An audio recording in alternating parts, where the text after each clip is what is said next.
Moss Adams is pleased to present another in our ongoing series of continuing professional education webcasts. Our presentation will start in a few moments. Before we begin, here are a few things to keep in mind. You can customize both how you view our presentation and how you interact with the presenter. For better viewing, close all other applications and turn up your speaker volume. You can also adjust window size and placement. At the bottom of your screen, you'll see a series of icons, each relating to a different aspect of our session. For example, you can click the file folder icon to download the group attendance sheet and a PDF copy of today's slides. You can ask our presenter questions during the webcast by clicking Q&A in the bottom left-hand portion of the icon bar and typing in your question. We'll do our best to answer all questions during the presentation or follow up via email. If you experience technical difficulty during today's presentation, refresh your browser by hitting the F5 key. We'll ask polling questions throughout today's presentation. Per the National Association of State Boards of Accountancy Webcast CPE standards, CPE credit will be awarded based on your participation in these polls. To respond to a poll, click the button next to your answer. If you're attending this webcast in a group, in order to receive CPE credit, you must complete our attendance sheet, available in the file folder icon at the bottom of your screen. Please have all group members sign the sheet, and please remit only one sheet per group. Also note, today's session will offer you 1 CPE credit. To receive credit, you must meet the requirements as specified by the National Association of State Boards of Accountancy. CPE credit can be awarded only to participants registered as themselves and is not available to participants who view the on-demand version.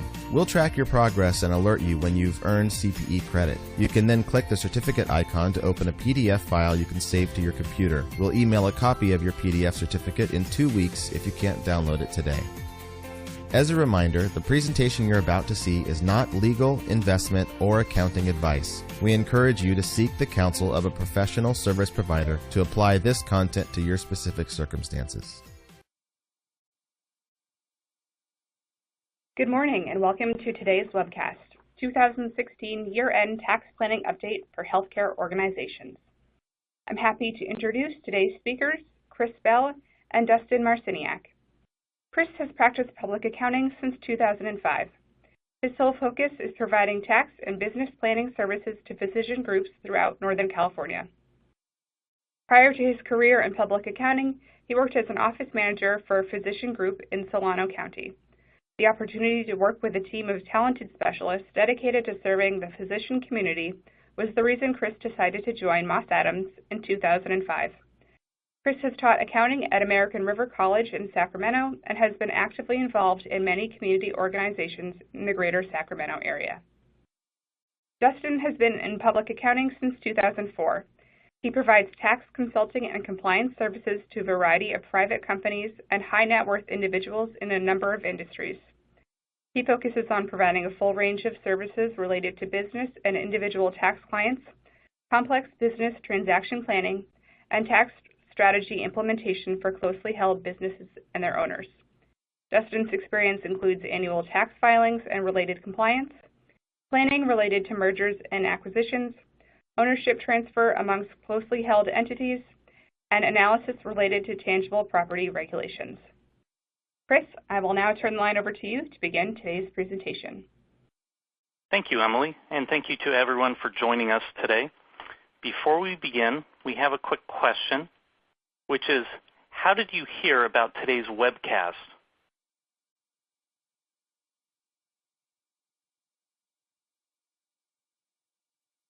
As a brief reminder, you can download the Moss Adams Year-End Tax Planning Guide as part of this webinar.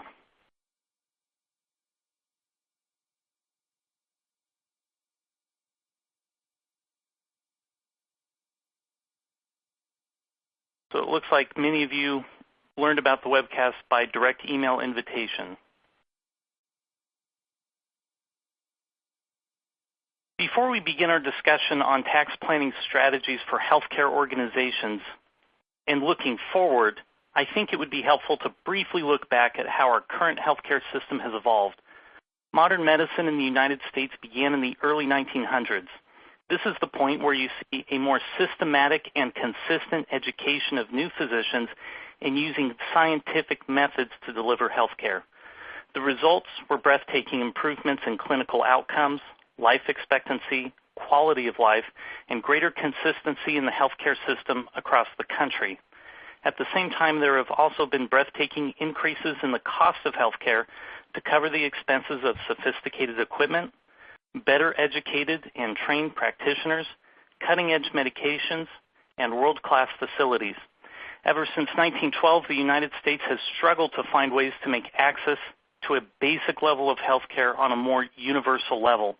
Attempts were made during the Great Depression, the post-war 50s, during President Johnson's administration in the 60s, and more recently under President Obama. Many of these reforms have expanded health insurance coverage, including the Affordable Care Act, but making care more affordable has proven elusive. So what's working? Well, the care itself, medications, individualized treatments, outcomes, life expectancy, that's been working. Many diseases that were once considered fatal are now completely curable, such as many cancers and even diseases such as hepatitis C. Some of the drivers of cost in healthcare in the most recent years include prescription drugs. This has been the largest cost driver, largely due to their effectiveness in treating what many diseases that were once considered incurable.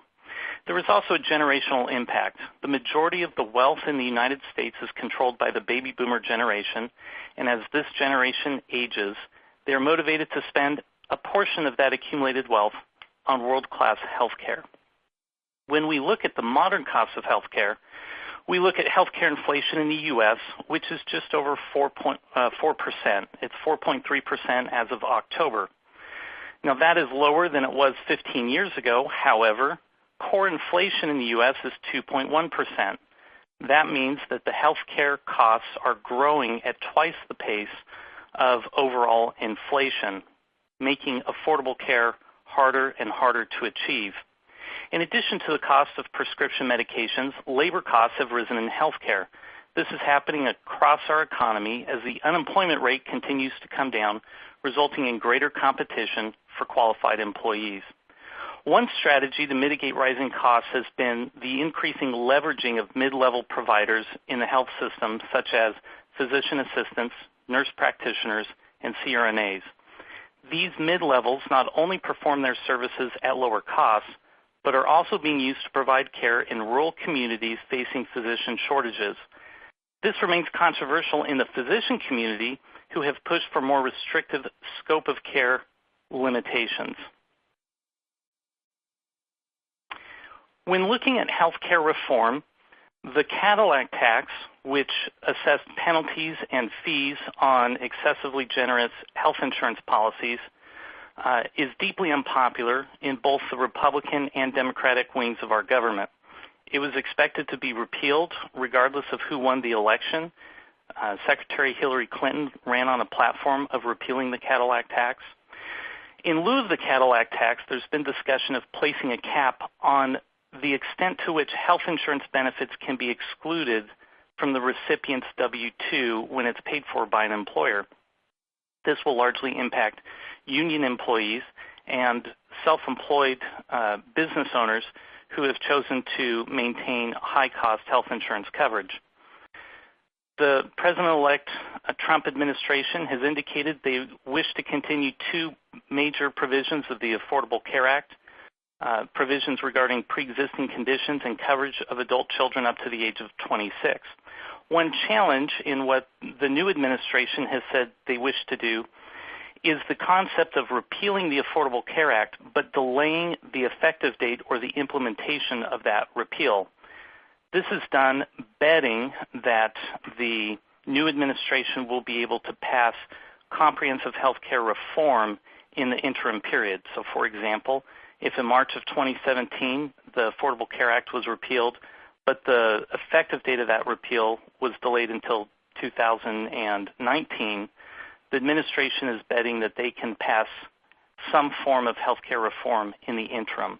That uncertainty can result in delay in discretionary investments in health care until there's a better idea of what the health care landscape will look like. In addition to political solutions, there are systemic pressures on health care. These come from individual patients, from employers, and from communities. Not all solutions to the healthcare system are found through political solutions. The state exchanges that were established under the Affordable Care Act have seen double-digit premium increases on many of the most popular exchange plans in our country. One of the challenges in looking at healthcare inflation is that individual consumers of healthcare often, when evaluating cost, look exclusively at what the monthly premium cost is and frequently ignore other ways in which they're paying for their healthcare, such as copays, deductibles, and coinsurance. We also see a continued movement away from a fee-for-service platform towards a pay-for-performance platform. This often shifts the risk of overutilization away from insurance companies and towards facilities and healthcare providers as well as patients. When we speak with our healthcare organizations, one of the largest or growing budget items has been IT solutions and data analysis. This continues to be a major area of investment, and we're just starting to see some of its potential come about. In current trends in healthcare, we're seeing increasing shifting of risk towards patients. This is as employers shift more of the cost of the policies down to the employees, so the employees are bearing a greater portion of the inflation risk. We also see the policies relying on higher deductibles and larger copays, so the costs or the risk of overutilization gets shifted to patients. We see providers taking on increased risk with pay-for-performance contracts as well as through capitation. We also see facilities, and in particular large health systems, taking on larger risk. Many health systems have been looking to do their own proprietary insurance products, which is a new development. And we also see employers, as mentioned just previously, shifting some of the health insurance premium and inflation risk down to their employees by asking employees to cover a greater share. There are generational shifts that are impacting healthcare. As you see providers who are retiring, as well as members of management and executive teams retiring with the baby boomer generation, there's not always one-for-one replacements available in the workforce, and so there's disruption happening there. We see increasing business complexity, which is happening across our economy, not just to healthcare, but this is putting pressure for greater consolidation so that organizations can share their resources and better meet those demands. Finally, we're seeing a trend towards poor job satisfaction, in particular among physicians, where physician engagement and in particular physician burnout is becoming more common. While it's often cited the number of hours that physicians are working today, one of the problems that physicians frequently cite is the greater burden of administration and documentation unrelated to the immediate patient care and having a negative impact on their job satisfaction and engagement. And with that, I'll turn the time over to Dustin. Thanks, Chris. So now we have a general lay of the land in the healthcare world. Let's talk about some potential opportunities that exist out there from a tax planning perspective. The first item I want to talk about is the PATH Act of 2015. Now, like most acts in Congress, this is actually an acronym. It stands for Protecting Americans from Tax Hikes Act of 2015. And as you can see, it's not necessarily brand new. It was actually signed into law at the end of last year, on December 18th, 2015. And in fact, it goes back further than that. The ideas and the provisions that were enacted as part of this act had actually been around since the George W. Bush administration. After 9/11, the government felt it necessary to provide certain economic stimulus to taxpayers. So it enacted a number of taxpayer-friendly but temporary provisions. Now, this went on and on for a number of years where these items would expire, and Congress would get together and usually retroactively reenact them for a 1 or a 2 year period. At the end of 2015, it was really, I would say by us in the practitioner CPA community, we felt the same would happen again. However, in a very surprising maneuver, Congress got their act together in a bipartisan push actually enacted 50 or so of these to longer than 2-year periods, and about a dozen or so of these provisions were made permanent, which allows for much greater planning on our end and on our client's end, and as your end as taxpayers. Now, to much less fanfare, at the same time, the Consolidated Appropriations Act was signed. Now, the main item here is that there were certain provisions of the Affordable Care Act that were delayed. In addition, there was an extension and a phase-out of certain energy credits, and if you're an oil refiner, which I doubt anyone on this call is, there was some method changes there for you. The biggest items, though, that we're going to talk about are the delays to certain Affordable Care Act provisions. Now, the biggest item from a tax planning perspective and a tax benefit perspective in the PATH Act really has to deal with property provisions. I'm going to go through about 5 different property provisions that were included in the 50 different items. The first of which is Section 179 expensing. Section 179 is a way to take an immediate expense for an otherwise capitalized improvement. This is not a new item, however, it was temporary, as I previously mentioned.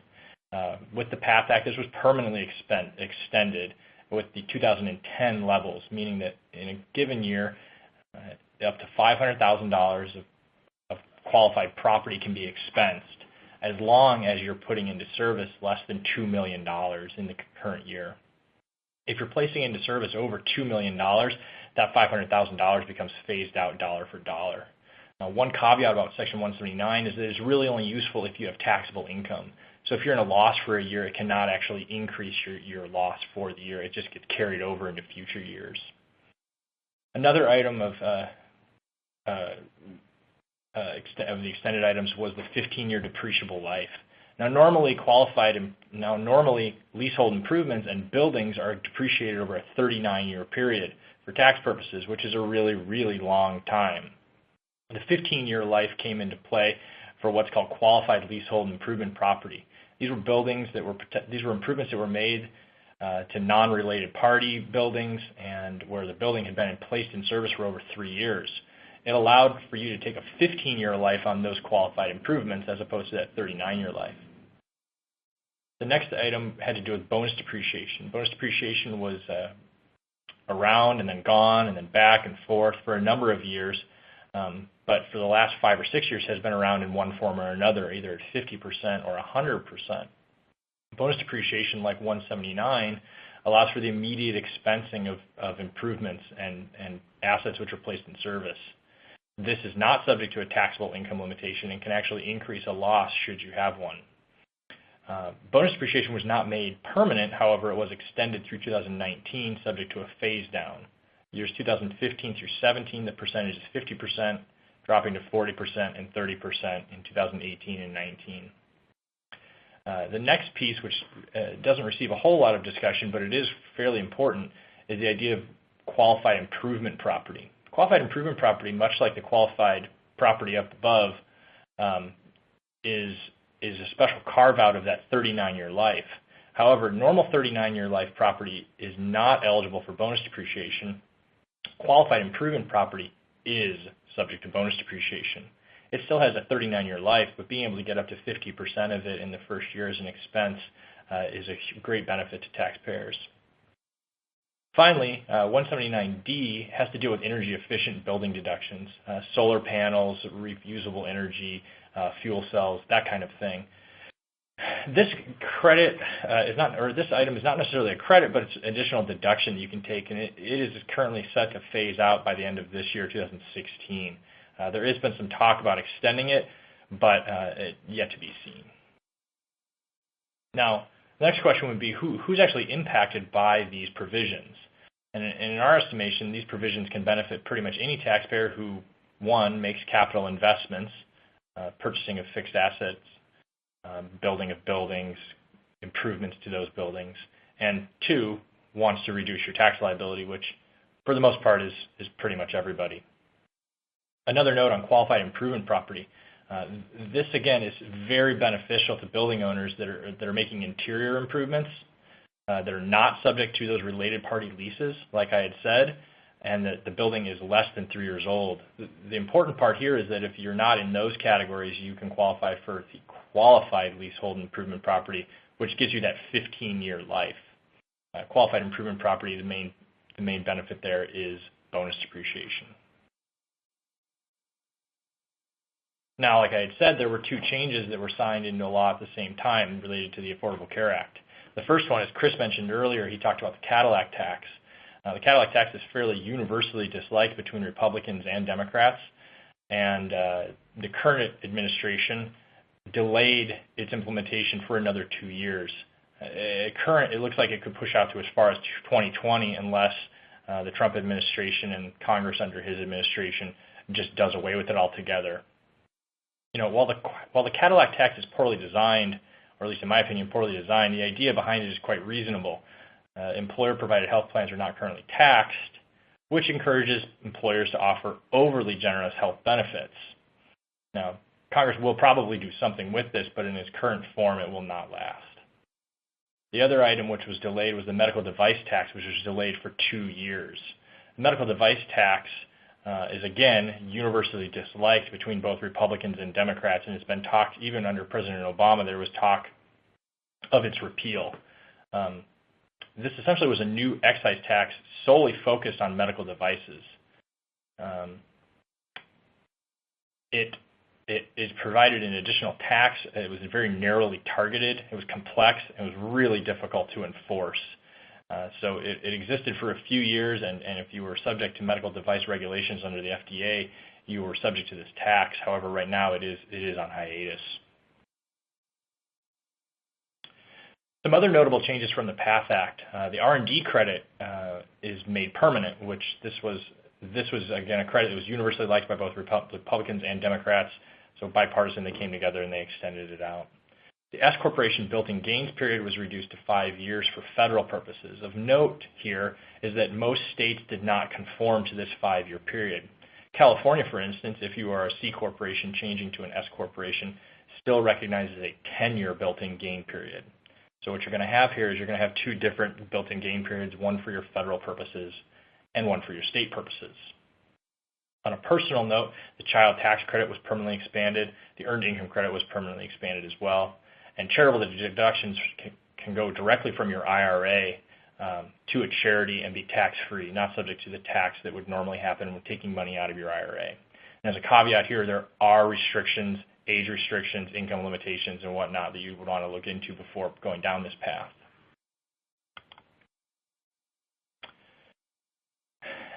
Now, moving into our next section, kind of trying to predict the future, read the tea leaves, if you will. President-elect Trump made a number of claims and a number of promises and a number of points during his running for president. Taking a look at some of these and what he potentially has planned, that's what we're going to look at next. Under an individual tax, President-elect Trump has proposed to reduce the number of tax brackets from the current 7 to 3 or 4 if you include low income at 0%. The maximum rate under his proposed plan would be 33% if you're making more than $225,000. The current regime under President Obama and the current tax code, the maximum rate is 39.6%. So you're looking at a nearly 7% decrease in the highest level of tax. The standard deduction would increase from the current amount up to $30,000 for married filing joint or $15,000 for single. The itemized deductions would be capped at $200,000 for individual taxpayers. Now this is an interesting focus because itemized deductions include state taxes paid, property taxes, DMV fees, charitable contributions, mortgage interest, and other miscellaneous items not reimbursed by your employer. Putting a cap of $200,000 on here would really impact the more high-end taxpayers who are currently taking deductions far in excess of the $200,000. Two other items of repeal that he's proposed is, one, repealing the net investment income tax and repealing the alternative minimum tax. The net investment income tax was enacted as part of the ACA, and it imposed an additional 3.8% tax on certain qualified passive income, interest, dividends, rents, royalties, and passive investments in flow-through entities. Alternative minimum tax, on the other hand, has been around for a very long time. Originally enacted to provide additional tax on the very wealthy and the highest taxpayers, The alternative minimum tax has sort of morphed into something which most high-end taxpayers can actually avoid, and mainly the middle-class taxpayers are the ones bearing the brunt of the AMT. Another item, non-Republican point of view, is he wants to put carried interest, which really has to do more in the hedge fund and venture capitalist and private equity group world. He wants to tax that as ordinary income. And finally, there is some discrepancy over the treatment of flow-through income because, as you'll see on the next slide, most of President-elect Trump's corporate income tax plan has to deal with C corporations and not S corporations or LLCs. In the corporate world, he wants to reduce the top rate from the current 35% to 15%. There is no current word on whether the resulting dividend of C corporation profits would remain at a 20% current rate or if that would also be changed. However, dropping this rate by 35% to 15% provides a lot of opportunity for those healthcare organizations currently operating as C corporations. He also wishes to repeal the alternative minimum tax at the corporate level. Now, one of the things that I find the most interesting is this repatriation. Potentially not very impactful to people in the healthcare industry on this call, but more of the nation overall. What you have right now is you have a taxing scheme which allows for the earnings of foreign income or income in foreign jurisdictions to not be subject to United States tax unless those funds are brought back from abroad.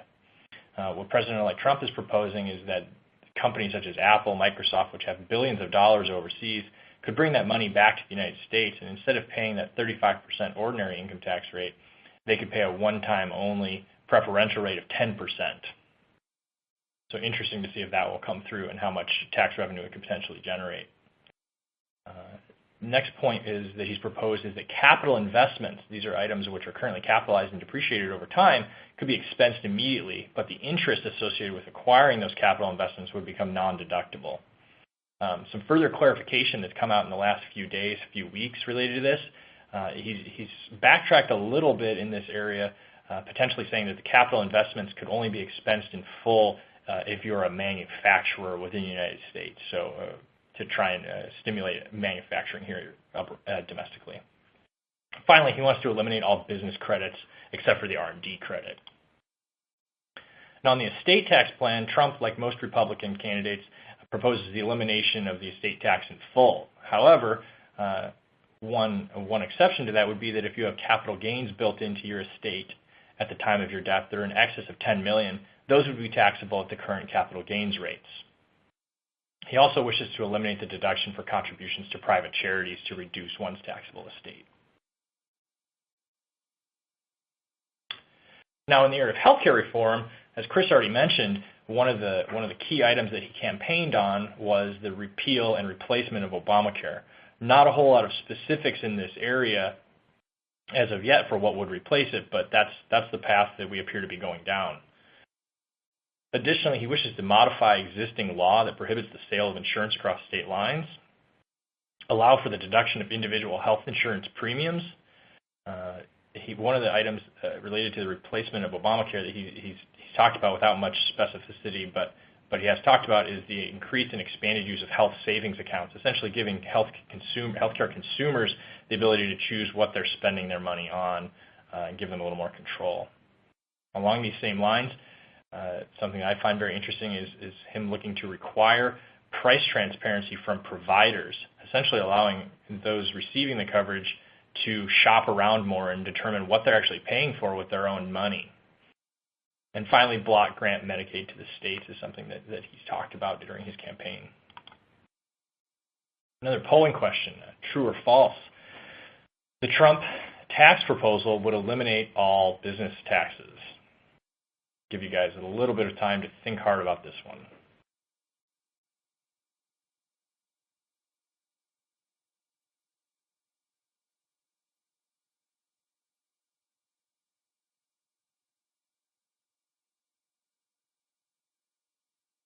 Let's take a look at the results.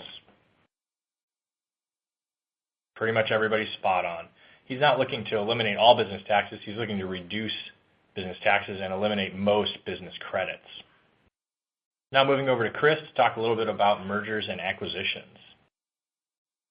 Thanks, Dustin. Before we do that, I find it fascinating the requirement or the hope that there would be price transparency from providers and the administrative complexity that will add towards healthcare organizations in the near future versus traditional Republican concept of deregulation. So think of the burden that would be on many healthcare organizations, and in particular for a small provider group, think of solo physicians or small isolated hospitals to comply with that could be quite expensive. And that really dovetails into many of the things we're seeing in mergers and acquisitions. In the merger and acquisition world, one of the drivers is that the old delivery model was often focused on completely independent solo physicians or small physician groups that provided care, and hospitals that were really based in the community and not necessarily part of a much larger health system. Now that's been changing for several decades, and those changes predate the Affordable Care Act, but as care has become more complicated and as the regulations have become increasingly more complex, combining businesses and consolidating has been a way to pool resources to meet those demands. And so we see continued movement regardless of what happens with the Affordable Care Act. We see continued movement towards consolidation. We've seen quite a bit of merger and acquisition activity during 2016, and we believe that that will continue. We're seeing healthcare as an area that many outside organizations look to invest in to a certain extent. And here's a big part of the reason why. Healthcare is somewhat resilient during bad economic times. So when you look at construction work, for example, during a recession, construction work comes to complete halt. But in healthcare, people still get sick. They still go to the hospital. Physicians still have patients. And so it's relatively recession-proof or at least resilient. We also see that growth in healthcare continues to outpace inflation. Now, while from a public policy perspective, many people kind of wring their hands over that because it means that affordable care is increasingly challenging to provide. From an investor's perspective, that means that revenue is continuing to grow, and so it's seen as a good thing from an investor's perspective. We also see that the economy, although the growth is slow, the economy is still showing signs of growth, which look to be continuing into 2017.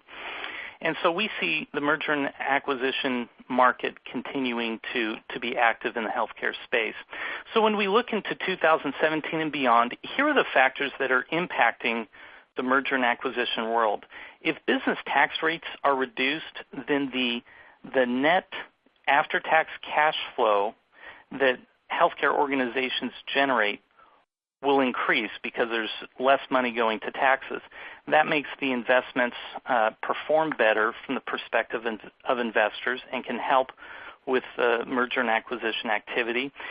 It's a mixed bag when it comes to the estate tax. There's a lot of question marks as to what will actually happen here. There are some aspects of the existing estate tax regime that encourage passing down partial ownership interests to the next generation or to new owners sooner rather than later. And so it's still quite unknown how that will impact the merger and acquisition world. When we look at changes to tax on the repatriation of foreign profits that Dustin referenced, that will bring capital and cash flow to the U.S., some of which may be invested in healthcare. The carried interest rules will discourage investment, and federal antitrust enforcement has continued to look negatively on the intense consolidation in the healthcare system. So that puts a little bit of a damper on consolidation. But ultimately, in spite of regulation, one of the biggest drivers is the baby boomer retirements, which are continuing. And it's not just business owners who are retiring, but key executive team members and key management team members who are looking to retire that businesses are having to plan succession plans for. And finally, in healthcare, there's the regulatory risks. Because it's such a highly regulated industry, it's sometimes hard to anticipate as an outside investor if you invest in a business, in a healthcare business, whether it's current economic model will be allowed to continue under regulations in the future, or at least in the same way. So the biggest area when we look at merger and acquisitions, the number one thing you can do as a healthcare organization today is to prepare. So I'm going to walk you briefly through what that preparation process looks like, and then we're going to talk about the timeline and some of the challenges that many organizations run into. So when it comes to preparation, the first step is understanding your organization's goals. If you're a small, closely held organization, you should understand the retirement plans of your business owners, how much money they need to retire. That should all be laid out years in advance of actually selling or transitioning the business ownership. You also want to look at strategic planning. What is your growth opportunities in your industry? How will your area of the industry change in the next 10 years, and are you prepared to deal with that? You're going to look for potential buyers. Now, I look at merger and acquisitions as not only considering the ownership of a business or the affiliation of a business, but also looking at the key executive team and the key management team and having succession plans for any of them that are looking to retire in the next 5 to 10 years. So in addition to identifying potential buyers, you also need to be identifying potential talent within your organization or how to source that talent outside of your organization to keep your executive team strong, to keep your management team strong. You're going to begin gathering documentation. We'll talk about this in a moment, years in advance. And that's the key. And you also need to understand what drives value. When you're in a for-profit business and you're looking to transition or sell that business, the drivers of value, I'm going to list 3 things. The after-tax cash flow, because that's how the investors will receive a return on their initial investment. The opportunity for future growth. Very few investors are looking to buy a business as is and continue to operate it exactly as it was. They want to see there's an opportunity for future growth. And finally, that there's an executive and management team in place that will continue in place after the transaction has happened. Lastly, and I think this is important to know, when we work with organizations on transitioning their businesses, we look at staging the organization and think of this just as it happens in real estate. If you've ever been to a home that's been staged, what they do is they set up the home and they have furniture and artwork and accents and little touches to make the home feel like a home instead of bare carpet walls and a roof. And the reason that is done in real estate is because the homes sell faster that way and they sell for more money. It isn't different in a for-profit business. If you stage the business to make it more attractive to potential buyers in the future, you make it easier for them to understand the value of your business and how it would operate after a transaction took place. You're going to increase the value of your organization. The challenge really is on the next slide. When an outside organization looks to affiliate, merge with, or purchase an organization, there's a due diligence process where they come in and they kick the tires and seek to understand the business that they're going to be purchasing. This will include information on corporate documents, governance, ownership, tax and accounting, financial data, managed care and contract information, provider information, employee and HR contracts and information, as well as clinical services, administrative services such as materials purchasing, facilities, IT, legal, business office and billing activities, compliance and risk, as well as quality management. So when an outside organization comes in and wants to look at all of these key areas, they want to see organizational charts showing who the key employees are, as well as what your processes and procedures are. They want to see flow charts as to how you do things. They want to see documentation of what your past performance has been, where your trouble areas have been, and what you've done to resolve them. They want to see this extensive, exhaustive information. And here's the challenge. When you begin a due diligence process down the road, typically what happens is an existing full-time staff is put in charge of gathering all that documentation. This is an individual who already had a full-time job before those additional tasks were placed on them. And so it's often difficult and exhausting for them to pull all this information together and impossible for them to pull it together in a very brief period of time. And so as an organization today, one of the best things you can do is to begin this preparation process years in advance with organizations that I consult with. If they believe that they'll have a transaction in the next 5 to 10 years, we begin looking at these due diligence areas, and we begin pulling together the documentation and streamlining it years ahead of time so that their existing staff may only be spending a few hours a week on it instead of having it swamp all of their existing available time, plus a lot of people working overtime. This also allows you to identify problem areas and fix them before you begin talking to potential suitors. So I'm just going to give one example before we wrap up this section. For many small businesses that have been organized to be taxed as S corporations, one item that's routinely asked for is a copy of their S election. So this is the original form that's filed with the IRS. And so they want to see a copy of the original S election to make sure it was done properly, as well as the letter from the IRS showing that the S election was accepted and approved, and then to be able to demonstrate that the S election has remained valid across the years, that the organization hasn't inadvertently violated the terms of its S election, which would cause it to no longer be an S corporation. Well, demonstrating that and having all that documentation takes time. And if there is a problem, you want to be able to address it and mitigate it early on. If you only begin responding and researching those issues when a potential buyer is asking you about it, then you're late to the game. It's going to take a long time to get that documentation back to the buyer. It's also going to be take a long time to get answers back to the buyer. And think of it from a buyer's perspective. If you're looking into an organization and they're slow to give you information, they struggle to show what their results have been, and they're slow to give you answers, it creates risk because there's uncertainty as to whether there's a problem there, and that tends to reduce the ultimate purchase price. So if we could give, I guess, 2 takeaways from the merger and acquisition section of this presentation, it's that we see this trend continuing in healthcare, and the earlier prepare, the better off you'll be. And with that, I'll pass it over to Dustin. Thanks, Chris. Now, one of the areas that we see a lot in that due diligence process has to do with the proper accounting for tangible property. Before we delve into this, let's go with the polling question. Gauge your general knowledge about this section. What is the purpose of the tangible property regulations? I guess I should have also included an answer on here as to what are the tangible property regulations, or I have no idea what you're talking about. Pick the one you think best fits your answer.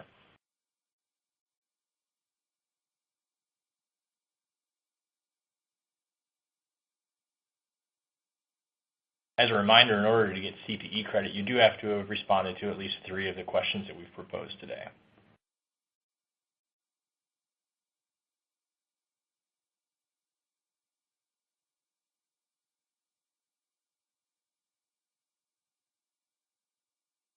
All right. So looking at the answers we have, the majority of the people looks like chose the first answer, to help the taxpayer determine what to expense versus what to capitalize. Provide additional tax revenue potentially, make tax return preparation more difficult, definitely, and regulate the purchase of tangible property, maybe as well. Really, though, the idea of tangible property, this is regulations that came out in 2014.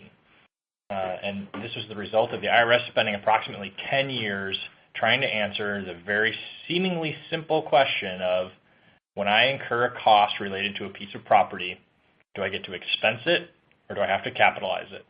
It's that simple, and that's where it started, capitalize versus expense. What we came down to was that the regulations were incredibly in-depth, incredibly long, and incredibly complicated. There were 5 major areas of change that were enacted starting in 2014, but many corporations and many business entities are still feeling the effects of these and trying to get everything connected and on board. The first major change is the treatment of amounts paid for improvements to tangible property. Second, treatment of expenditures for materials and supplies. Third, treatment of repair and maintenance expenditures. Fourth, general rules for capital expenditures, and the 5th would be in the area of treatment of amounts paid for the purchase or production of tangible property. Now, at its core, the tangible property regulations tried to account for costs you would incur related to property from cradle to grave. from the acquisition or creation of tangible property to costs incurred to maintain or improve or fix that property during its useful life, and then finally at the disposition of the property. Now, we could very well spend an entire day, 8 to 10 hours, talking about the tangible property regulations and still not get into the full detail of the regulations. Believe me, I have talked about them for that long, and that's not something we want to do in this webinar. But at a high level, this is a chart that we show that hopefully helps make some sense of it, really determining, again, repair expense versus capital improvements. And the first thing you're looking at really is determining the unit of property for measurement. So the cost that you've incurred, you have to look at a piece of property to determine was that a material impact to that piece of property, where I probably need to capitalize it, or if it's immaterial, potentially I can expense it. New definitions for what actually makes up a unit of property, the most glaring of which is the building itself, which we'll talk about in the next slide. From there, you actually look at the improvement standards to see if you've tripped one of the tests, which will cause you to capitalize that cost incurred as an improvement versus expensing it. These fall into 3 areas: betterment, adaptations, and restorations. And finally, there are some safe harbor elections which can potentially get you out of capitalizing things as well. Now, as I just mentioned, the biggest area changed was in the area of how you look at the unit of property that is your building. Now, prior to these regulations, when you looked at a building, it included the whole building, everything inside of the 4 walls, the roof, and the floor. The new regulations sort of take that apart and chop it all up into all these different pieces. So if you make a change to the chiller system on your HVAC, you're not looking at the building as a whole to determine if that cost that you just incurred was material or not. You're looking at just the HVAC system, and so on down the 9 different building systems that you're looking at. The end result of this is a situation where you're probably going to have to capitalize more than you otherwise would have if you were looking at the building system as a whole. Now, it's not all doom and gloom associated with the tangible property regulations. There is some economic stimulus available through timing differences. Now, one thing to remember is that the tangible property regulations really are not dealing with whether something is or is not deductible. It's just a matter of when it's deductible. Along these lines, again, we're trying to accelerate deductions as much as possible. One key area, one key study, or one key tool in this arsenal is the cost segregation study. The cost segregation study is a deferral that identifies, separates, and classifies different types of property. So if you're building or buying a building, you can potentially chop that up into different pieces, some of which would have a lower life. As I previously talked about, the PATH Act included a number of tax provisions, bonus depreciation and 179 being the most notable, that allow for more immediate expensing of certain qualified property. Building on the last slide, the cost segregation study, essentially at its core is a tax deferral strategy. It's not a permanent reduction of tax, it's just changing when you're receiving that deduction. Again, going back to about a half hour ago, I mentioned that buildings were depreciable and leasehold improvements are depreciable over a 39-year life under the general tax rule. That's a really, really long time. Now, cost segregation study is performed by individuals who not only have accounting backgrounds, but they also have engineering and construction backgrounds. They're taking those buildings, those improvements, and chopping them up into different categories to try and pull out the separate pieces of 5, 7, and 15-year property, which are eligible for accelerated depreciation, bonus depreciation, and potentially 179 deductions. Really, what you're trying to do here is you're just trying to increase the amount of deductions that you have up front. Another benefit of a cost segregation study would potentially be the identification of items which can be expensed immediately, items which shouldn't even be capitalized in the first place. End result is trying to reduce current tax liability, just basic time value of money ideas. The more deductions you have now, you can use that money in your business for however you see fit, whether it's just putting it in a savings and earning a minimal return on it, or using it to continue to fund operations. The cost segregation study, tying back to the tangible property regulations, is also important in that building breakdown, trying to figure out the different pieces of the building systems which you're going to need potentially when you go through a sale or a merger, acquisition, due diligence process. Now with that, we'll move back over to Chris to talk about some different hiring credits which are available to taxpayers. All right, we're in the home stretch. As we talk about hiring credits, there are 3 credits we're going to talk about, 2 federal credits, and we looked and saw a large number of California organizations that are on the call. So we are highlighting one California credit, but there are similar credits in many of the states here on the West Coast, and you can contact your local Moss Adams representative to learn more about those. So the first hiring credit that we're going to talk about is the Federal Empowerment Zone. This was passed as part of the PATH Act at the end of 2015. This is a tax credit that existed in previous years but had expired. It was renewed for 2015 and 2016. It's currently scheduled to expire at the end of this year.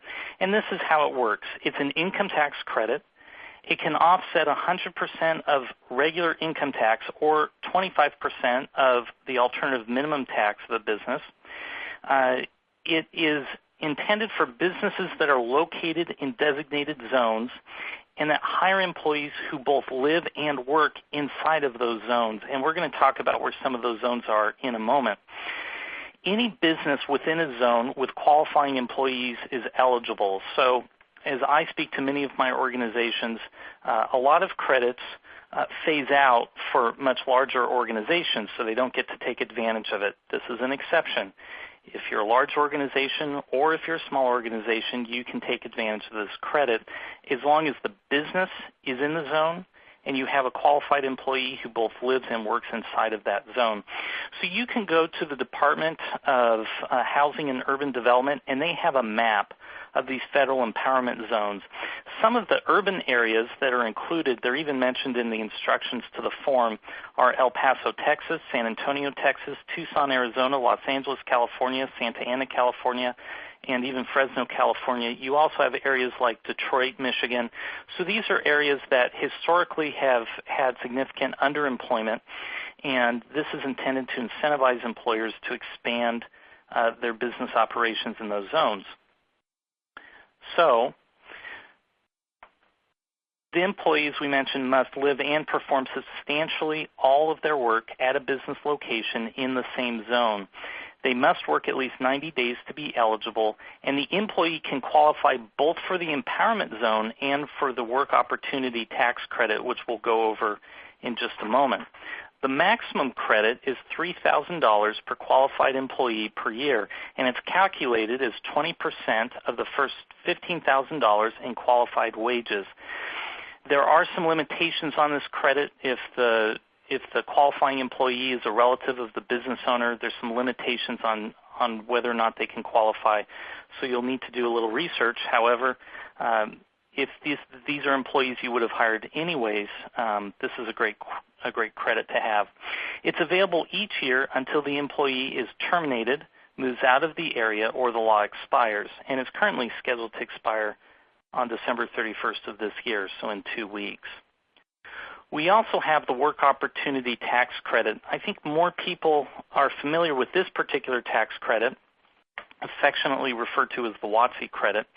And we're going to go quickly through this, but the WOTC credit looks to provide incentives for hiring individuals from targeted groups. These are veterans who've been unemployed, disabled, or are receiving food stamps, food stamp recipients, individuals receiving temporary aid to needy families, ex-felons, supplemental security insurance recipients, vocational rehabilitation recipients, designated community residents, and this is a new one, long-term unemployment benefits recipients. Okay? This tax credit is set to expire on December 31st of 2019. So if you're hiring new employees who've not previously worked for your company and they meet the criteria in one or more targeted groups, then you may qualify for this credit. The credit offsets the federal income tax. It offsets 100% of federal tax and 100% of the alternative minimum tax. The credit applies to individuals. It is approximately worth 25% of their gross qualifying wages on the first 120 to 399 hours and 40% of gross wages for all their hours after 400 or more hours. The max credit depends on which targeted group the individual qualifies under. So the credit can max out for as little as $2,400 a year to $9,600 a year. We don't have much time, but I do want to briefly go over new California New Employment Credit. This is for businesses located inside of designated areas, so this looks very similar to the federal empowerment zones. The credit is for up to 35% of qualified wages for individuals whose hourly rates are $13.50 an hour to $31.50 an hour for up to the first 60 months of employment. So there's a 5-year window to do this. The credit maxes at $12,600 each year for up to 5 years per employee, and no limit on the total credit for a single employer. The credit is non-refundable and it cannot be carried back. Some things just to be mindful with this particular credit: the business has to be located inside of the designated area. There are maps available on the Franchise Tax Board website. You also have it's available for hiring individuals from targeted groups, very similar to the Work Opportunity Tax Credit. And you must show a net increase in full-time equivalents over some base year. And this is critical both to this tax credit and a comparable tax credit in California called California Competes. You have to show that the business is expanding its employment, not just shifting its workforce. It excludes certain industries, including retail, food service, temporary help, and a few others. So the individuals must perform at least 50% of their work inside of the designated areas. They must average 35 hours a week or be salaried and paid on a full-time basis. And you have to meet one of these 6 conditions listed here. For time purposes, we won't go through all of them, but some of them are similar to the Work Opportunity Tax Credit, such as an ex-offender convicted of a felony. But it also includes things such as recipient of federal earned income tax credits in the previous year, as well as individuals who had been unemployed for 6 or more months previous to their employment. And with that, we have our final polling question. What does the WOTC credit stand for?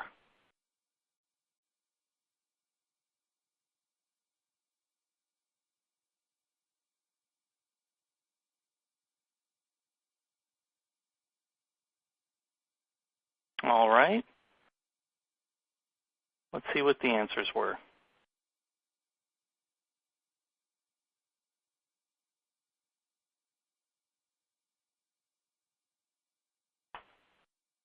Okay, so 95.8% chose Work Opportunity Tax Credit. I love the attempts at acronyms here that were put to this: the Wellness Office Thought Committee, or the Work Outside Through Christmas. Someone's having fun with us. With that, I'm going to turn everything over to Emily. Great. Thank you, Chris. It looks like we have a few minutes for questions. Our first question is, if business tax change occurs, should LLCs consider becoming C corporations? Hi, Emily. This is Dustin. I'm happy to field that one. So yeah, this is one item that has been of great speculation with the Trump proposal to lower C corporate tax rates. What would this do to the flow-through entities which currently are taxed at individual rates? So assuming that all of the proposed plans come to fruition, the maximum individual tax rate would be 33%, and the maximum C corporation tax rate would be 15%, assuming you're not taking profits out of the C corporation in the form of dividends or distributions. There would definitely need to be some tax planning around this, and I imagine that a lot of current C corporations, to the extent allowable, current LLCs or S corporations, to the extent allowable, would look into converting over to C corporations. Now, both of these require tax planning, I would say, so be sure to consult your tax advisors. Dustin, one thing to consider on that is when the legislation is passed, whether it is a permanent tax change or whether there's sunset provisions where the tax rates would expire and go back to their earlier levels. Because if that's the case, that would adjust the planning around choice of entity. Absolutely, and you hate to get caught into a situation where you're just lobbing back and forth between Democratic and Republican presidential candidates over the years, where this could potentially be something which is only a 4-year planning mechanism, and then you're sort of stuck in that C corporation high tax realm if the different party gets in office and changes the tax picture. All right. We are just about at the top of the hour, so that's all we have time for questions. If you think of something in the next couple of minutes, feel free to reach out to Chris or Dustin, or you can still ask a question in the Q&A box as well. Thank you, Chris and Dustin, for a great presentation today. And as a reminder, if you attended today's presentation in a group and would like to receive CPE credit, you must complete the group attendance sheet in order to receive credit. And this is available in the slide deck and handouts icon at the bottom of your screen. If you participated as an individual and met all certification requirements, your certificate is available to download now from the CPE icon also at the bottom of your screen.